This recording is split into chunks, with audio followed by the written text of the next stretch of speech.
আমি আসলে একজন নির্মাতা হিসেবে এতটুকু বলতে চাই, আমি তৌকির আহমেদ, পরিচালক তৌকির আহমেদ এবং নাট্যকার তৌকির আহমেদের মহাভক্ত।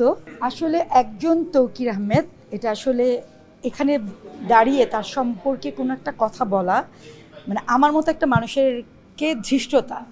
সো তাকে নিয়ে কথা বলার মতো অবস্থায় আসলে আমি নেই। কিন্তু তৌকির আহমেদ, তিনি একজন আর্কিটেক্ট, একজন অভিনয় শিল্পী, একজন প্রডিউসার, একজন ডিরেক্টর, একজন রাইটার, একজন হাজব্যান্ড, একজন বাবা, অনেক কিছু। এক্সট্রিম মশার কয়েল প্ল্যান্ট ফাইবার দিয়ে তৈরি, তাই সহজে ভাঙে না, সুগন্ধিযুক্ত ও নিরবিচ্ছিন্নভাবে চলে। ডেঙ্গু, চিকুনগুনিয়া বাহি সহ যে কোনো মশার বিরুদ্ধে দেয় এক্সট্রিম সুরক্ষা।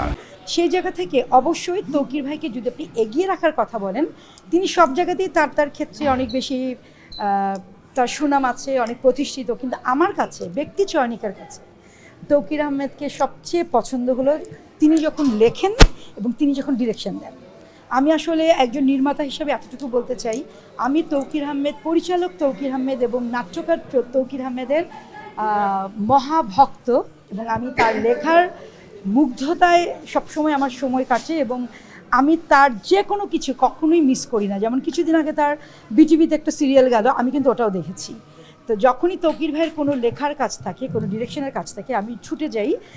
কারণ তৌকির ভাই একজন জানা মানুষ, অনেক মেধাসম্পন্ন একজন মানুষ, শিক্ষিত, সুশিক্ষিত, এবং তার পারিপার্শ্বিক সব কিছু মিলিয়ে এবং আমাদের 90s-এর সব কিছু মিলিয়ে তৌকির ভাই আসলে তৌকির ভাইয়ের কোনো এককভাবে যদি বলতে চাই অল্টারনেটিভ নাই। তবে হ্যাঁ, অবশ্যই যেটা আবারও বলতে চাই, পরিচালক তৌকির ভাই, নাট্যকার তৌকির ভাইকে আমি সব কিছুর থেকে ছাড়িয়ে আমি এগিয়ে রাখবো।